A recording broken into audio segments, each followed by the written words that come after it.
Everyone, welcome to my channel all about biology and this is Jyoti Verma. और आज यहाँ पर हम लोग बात करने वाले हैं स्ट्रक्चर ऑफ एम्ब्रियो सैक के बारे में। इससे पहले हम लोग डिटेल में स्ट्रक्चर ऑफ ओव्यूल को देख चुके थे, वहां पर हमने नोट्स के फॉर्म में इस चीज को देखा था। यहाँ पर भी हम स्ट्रक्चर ऑफ ओव्यूल को थोड़ा सा देखेंगे और इसके साथ साथ आज इस वीडियो में हम लोग स्ट्रक्चर ऑफ एम्ब्रियो सैक के बारे में जानेंगे और एम्ब्रियो सैक में जो सेल्स मौजूद है उनके क्या क्या फंक्शंस होते हैं, उनमें क्या क्या खास बातें होती है, उसको आज यहाँ पर हम लोग देखने वाले हैं। तो यहाँ पर बेसिकली हम लोग बात करते हैं एनाट्रोपस ओव्यूल के बारे में। ओव्यूल कई टाइप्स के होते हैं, जैसा कि हम लोग अपने प्रीवियस वीडियो में इस चीज को देख भी चुके थे। कई टाइप्स के ओव्यूल थे, सबको हमने डिटेल में डिस्कस भी किया था एग्जाम्पल्स के साथ। यहाँ पर हम लोग बात करने वाले हैं एनाट्रोपस ओव्यूल की। तो ये जो ओव्यूल है इसे हम कहते हैं एनाट्रोपस ओव्यूल और इसे आप यहाँ पर देख सकते हो, इसमें बहुत सारे पार्ट्स है। ये जो स्ट्रक्चर है ये है longitudinal section of anatropous ovule. आप इसको यहाँ पर देख सकते हो, ये लॉन्गिट्यूडिनल सेक्शन है। ये ओव्यूल बेसिकली कहाँ पर प्रेजेंट होता है? फ्लावर का जो गाइन्यूशियम वाला पोर्शन होता है उसमें ओवरी प्रेजेंट होती है, ओवरी स्टाइल एंड स्टिग्मा। तो जो ओवरी वाला रीजन होता है वहां पर आपको ये ओव्यूल दिखाई देता है। अब होता क्या है, ये जो एनाट्रोपस ओव्यूल है ये ओव्यूल ओवरी वाले रीजन में एक पॉइंट पर कनेक्टेड रहता है जिसे हम कहते हैं प्लेसेंटा। तो प्लेसेंटा से ये ओव्यूल कनेक्टेड रहता है bye means of a stock जिसे हम कहते हैं फ्यूनिकल। तो यहाँ पर आपको ये जो स्टॉक लाइक स्ट्रक्चर दिखाई दे रहा है ये है फ्यूनिकल, जो कि प्लेसेंटा से कनेक्ट रहता है। यानी कि फ्यूनिकल का मेन फंक्शन होता है that it connects the placenta with the main body of the ovule. तो यहाँ पर ये फ्यूनिकल है। इसके साथ साथ आपको यहाँ पर एक ब्लैक स्ट्रक्चर दिखाई दे रहा है जो कि है वस्कुलर स्ट्रैंड। वस्कुलर स्ट्रैंड का मेन फंक्शन ये होता है कि ये ओव्यूल को मिनरल्स और न्यूट्रिएंट्स प्रोवाइड करने का काम करता है, यानी कि ये वस्कुलर सप्लाई यहाँ पर प्रोवाइड कर रहा है। इसके अलावा आपको यहाँ पर ओव्यूल में एक पॉइंट दिखाई दे रहा है, ये वाला पॉइंट यहाँ पर, जिसे हम कहते हैं हाइलम।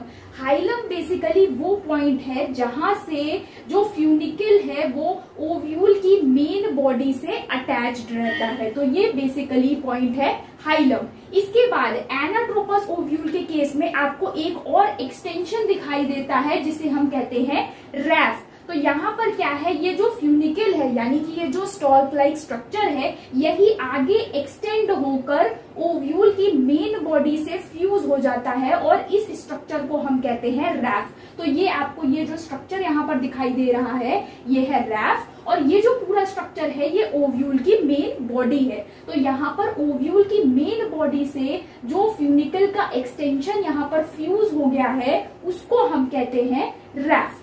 इसके अलावा अगर हम बात करें तो यहाँ पर जो ओव्यूल की मेन बॉडी है, ओव्यूल की मेन बॉडी में आपको कुछ टिश्यूज देखने को मिलते हैं जिन्हें हम कहते हैं न्यूसेलस। आप यहाँ पर देख सकते हो, न्यूक्लियस नहीं है ये न्यूसेलस है, स्पेलिंग ध्यान रखिएगा, न्यूसेलस है। और ये एक तरीके का न्यूट्रिटिव टिश्यू होता है। इसका मेन फंक्शन होता है ये न्यूट्रिशन प्रोवाइड करने का काम करता है। अब यहाँ पर क्या होता है, ये जो न्यूसेलस है, न्यूसेलस के टिश्यूज के अंदर एम्ब्रियो सैक प्रेजेंट रहता है, एम्ब्रियो सैक एम्बेडेड रहता है। और ये जो न्यूसेलस है इसको सराउंड करते हुए एक या दो लेयर्स प्रेजेंट रहते हैं जिन्हें हम कहते हैं यहाँ पर इंटीगुमेंट्स। इंटीगुमेंट्स ये आप देख सकते हो, ये न्यूसेलस है और इस न्यूसेलस को सराउंड करते हुए आपको दो लेयर्स यहाँ पर दिखाई दे रही हैं। तो इन दोनों लेयर्स को हम बोलते हैं इंटीगुमेंट्स और इंटीगुमेंट्स का मेन फंक्शन होता है प्रोटेक्शन प्रोवाइड करना। तो यहाँ पर हमने आपको पहले भी बता रखा है कि जरूरी नहीं है कि आपको ओव्यूल में दो इंटीगुमेंट्स देखने को मिले।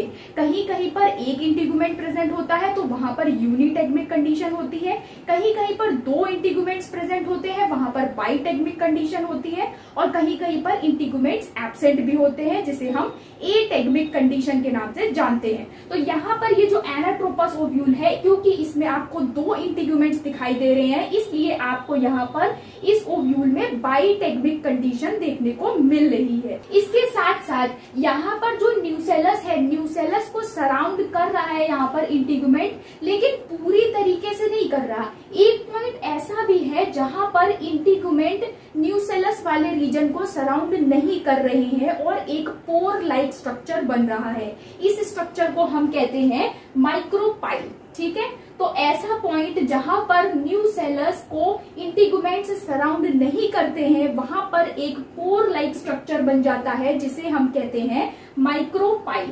ठीक है, इसके अलावा यहाँ पर न्यूसेलस और इंटीग्यूमेंट्स के जंक्शन पॉइंट पर एक रीजन प्रेजेंट होता है जिसे हम कहते हैं चलाजा, और ये जो चलाजा है ये आपको माइक्रोपाइल के अपोजिट एंड पर यहाँ पर देखने को मिलता है। तो ये बेसिकली न्यूसेलस और इंटीग्यूमेंट्स का जंक्शन पॉइंट होता है। तो यहाँ पर हमने सारी चीजें देख ली।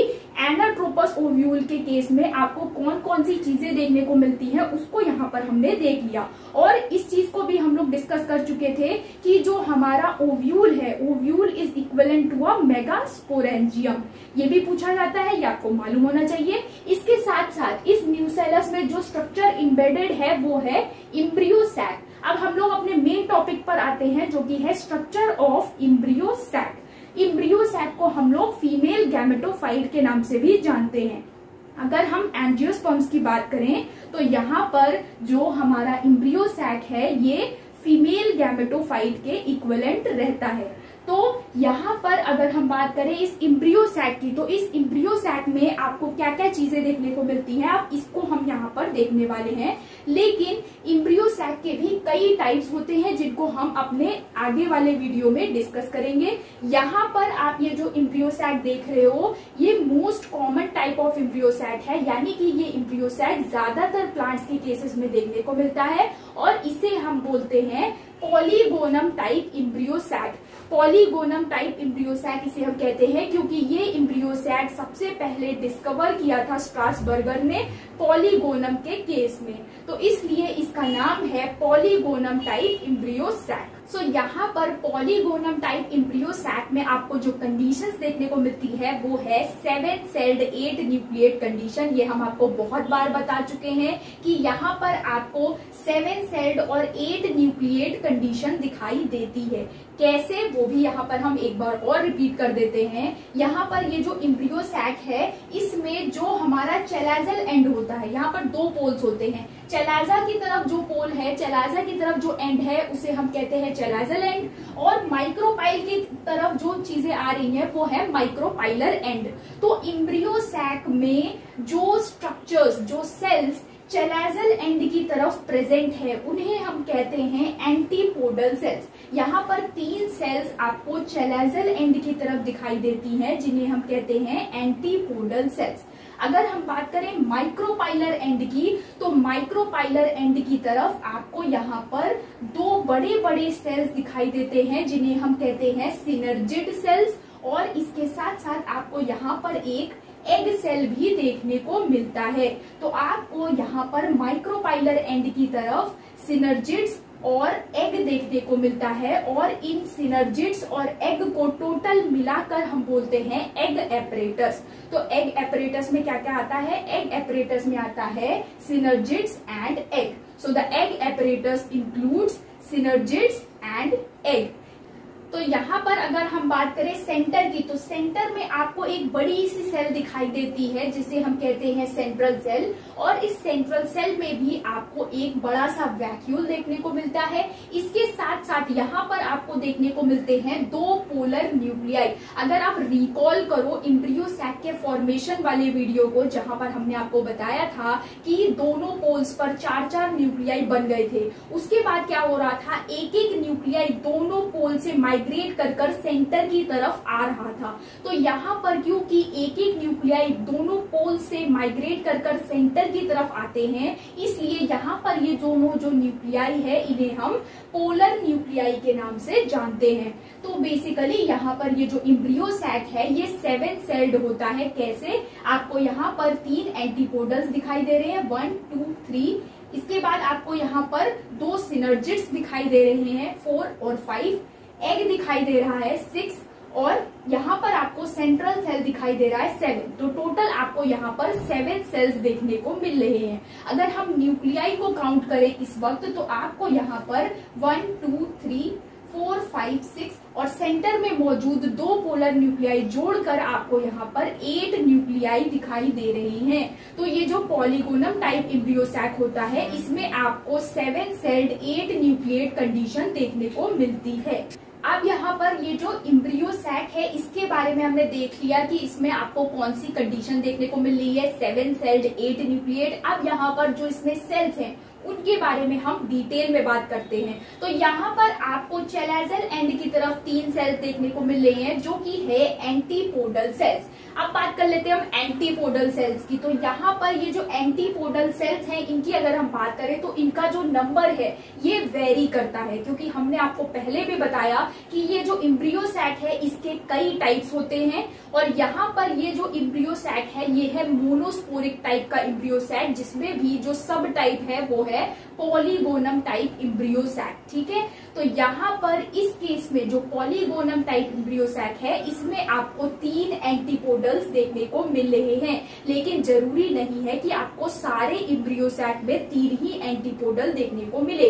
कहीं कहीं पर एंटीपोडल सेल्स एब्सेंट होते हैं और कहीं कहीं पर जो एंटीपोडल सेल्स हैं उनका नंबर आपको 3 से ज्यादा भी दिखाई दे सकता है। इसके बारे में हम और डिटेल में बात करेंगे जब हम अलग अलग टाइप के एम्ब्रियो सैक को देखेंगे, लेकिन फिलहाल के लिए आपको यहाँ पर मालूम होना चाहिए कि ये जो एंटीपोडल सेल्स हैं इनका नंबर वेरी कर सकता है।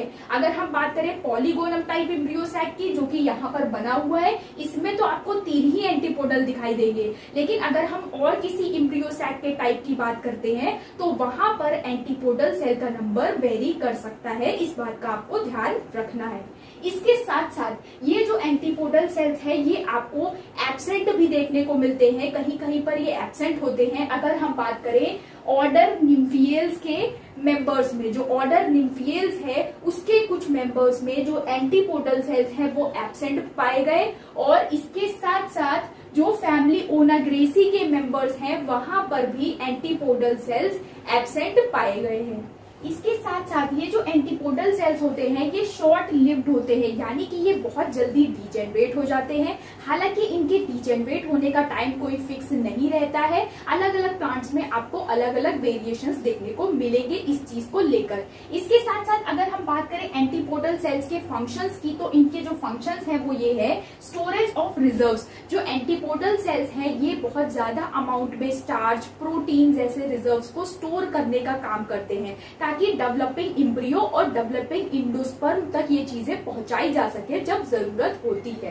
तो ये चीजें ये तभी कर पाएंगे एंटीपोडल सेल जब ये एक्टिव फॉर्म में होंगे। अगर डीजेनरेट हो गए होंगे तो ये चीजें वो प्रोवाइड नहीं कर पाते हैं।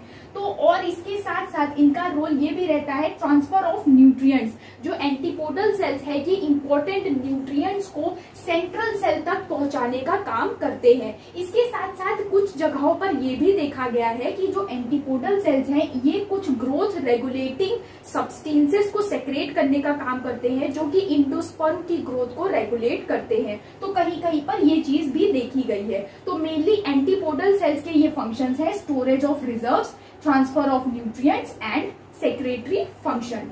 इसके बाद अब हम बात कर लेते हैं सेंट्रल सेल की। तो जैसा कि हमने आपको बताया कि आपको यहाँ पर एम्ब्रियो सैक में जो सबसे बड़ी सेल देखने को मिलती है वो है central cell. It is the largest cell of the embryo sac. इसके बारे में आपको मालूम होना चाहिए कि एम्ब्रियो सैक की सबसे बड़ी सेल होती है सेंट्रल सेल, और इस सेल में आपको देखने को मिलता है एक बड़ा सा वैक्यूल, और इसके साथ साथ आपको यहाँ पर देखने को मिलते हैं 2 पोलर न्यूक्लियाई। अब यहाँ पर हम थोड़ी सी बात कर लेते हैं डबल फर्टिलाइजेशन के फिनोमिना के बारे में। यहाँ पर देखिए होता क्या है, ये जो दोनों पोलर न्यूक्लियाई हैं ये दोनों पोलर न्यूक्लियाई फ्यूज कर जाते हैं। दोनों पोलर न्यूक्लियाई जो है ये हैप्लॉइड है, यानी ये वाला पोलर न्यूक्लियाई भी हैप्लॉइड है, ये वाला पोलर न्यूक्लियाई भी हैप्लॉइड है। जब ये दोनों पोलर न्यूक्लियाई फ्यूज करते हैं तो इनसे एक स्ट्रक्चर बनता है जिसको हम कहते हैं सेकेंडरी न्यूक्लियस। ये डिप्लॉइड स्ट्रक्चर होता है और इसे हम यहाँ पर सेंट्रल सेल न्यूक्लियस के नाम से भी जानते हैं, क्योंकि ये न्यूक्लियस आपको सेंट्रल सेल के अंदर दिखाई देता है। तो ये चीज आपको मालूम होनी चाहिए। अब यहाँ पर देखिए होता क्या है, जब पोलन ट्यूब यहाँ पर आता है तो पोलन ट्यूब ओव्यूल में 3 रास्तों से पेनिट्रेट कर सकता है।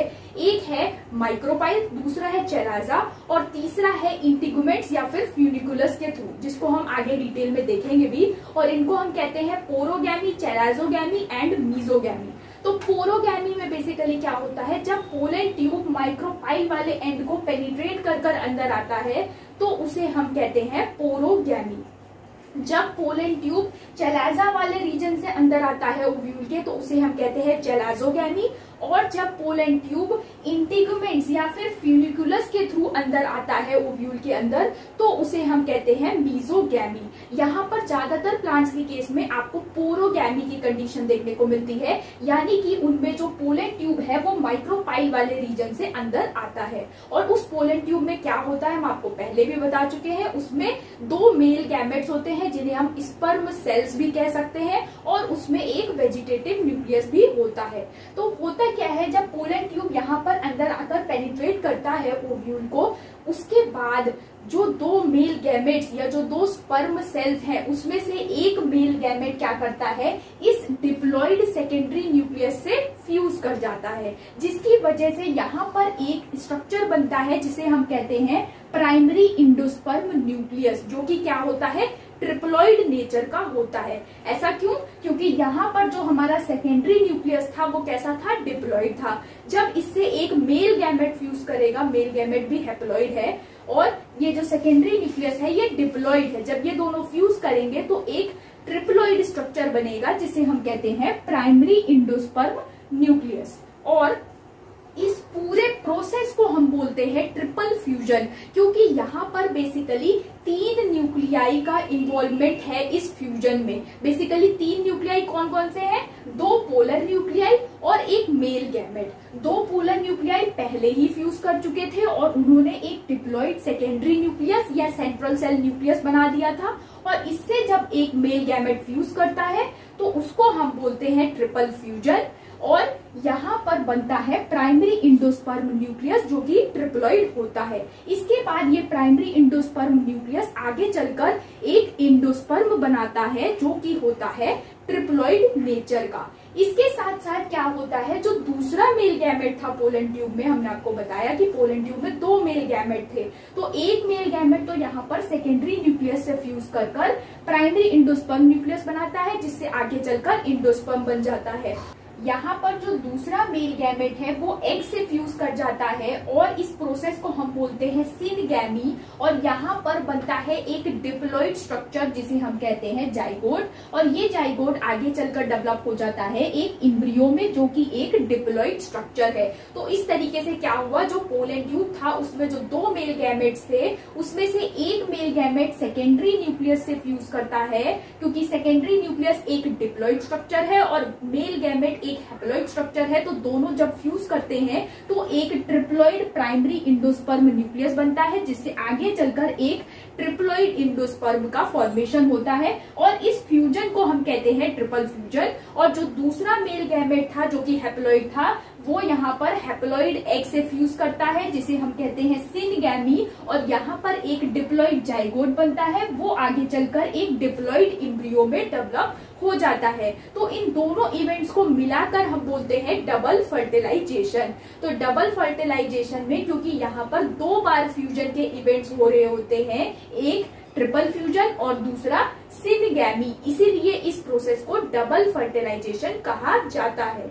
तो ये था हमारा डबल फर्टिलाइजेशन जिसमें आपको ट्रिपल फ्यूजन और सिनगैमी देखने को मिलता है। अब यहाँ पर हम लोग बात कर लेते हैं बाकी के पार्ट्स की। तो इम्ब्रियो सैक का वो पोर्शन जो कि माइक्रोपाइल की तरफ डायरेक्टेड है, माइक्रोपाइलर एंड की तरफ है, वहां पर आपको दिखाई देता है एग एपरेटस, और एग एपरेटस में आपको 2 चीजें देखने को मिलती हैं, एक है सिनर्जिड्स और दूसरा है एग सेल। अगर हम बात करें सिनर्जिड्स की, तो सिनर्जिड्स बेसिकली कैसे होते हैं, ये इलोंगेटेड सेल्स होते हैं जिसमें आपको नीचे की तरफ पॉइंटेड एंड्स दिखाई देते हैं, जैसा कि आप यहाँ पर देख सकते हो इलोंगेटेड सेल्स हैं और नीचे की तरफ ये थोड़े से पॉइंटेड होते हैं। और इसके साथ साथ ये जो सिनर्जिड्स है ये भी शॉर्ट लिव्ड होते हैं, यानी कि ये भी जल्दी ही डीजेनरेट हो जाते हैं। होता क्या है, जब पोलन ट्यूब यहाँ पर एंट्री करती है, पोलन ट्यूब के एंट्री करने से पहले ही दो में से एक सिनर्जिड डीजेनरेट हो जाता है, ताकि वहां पर थोड़ी सी जगह क्रिएट हो सके पोलन ट्यूब की एंट्री के लिए, और पोलन ट्यूब अपना कंटेंट जो है वो रिलीज कर सके। और बाकी जो दूसरा बचा हुआ सिनर्जिड होता है ये बाद में डीजेनरेट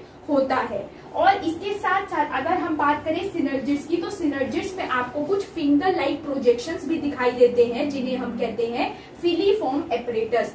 इसके साथ साथ अगर हम बात करें सिनर्जिड्स और फिलीफॉर्म एपरेटस के फंक्शन की, तो यहाँ पर जो सिनर्जिड्स हैं इनका मेन काम होता है absorption, storage and transport of nutrients. ये जो सिनर्जिड सेल्स हैं ये क्या करते हैं, ये न्यूट्रिएंट्स को न्यूसेलस वाले रीजन से एब्जॉर्ब करते हैं और यहाँ पर सेंटर में प्रोवाइड करने का काम करते हैं, ताकि यहाँ पर सेंटर में सारी प्रोसेसेस प्रॉपरली हो सके। और इसके साथ साथ सिनर्जिड्स में मौजूद फिलीफॉर्म एपरेटस का ये काम होता है कि ये जो फिलीफॉर्म एपरेटस है ये कुछ केमिकल सब्सटेंसेस को सेक्रेट करते हैं, जिसकी वजह से जो पोलन ट्यूब है उसकी ग्रोथ उसी डायरेक्शन में होती है। यानी कि फिलीफॉर्म एपरेटस क्या करते हैं, synthesis and secretion of chemicals that direct the pollen tube growth. यानी कि ये फिलीफॉर्म एपरेटस कुछ केमिकल्स को सेक्रेट करते हैं और यहाँ पर ये पोलन ट्यूब इसी डायरेक्शन में ग्रो करती है, क्योंकि पोलन ट्यूब को नहीं पता होता कि उसको किस डायरेक्शन में जाना है।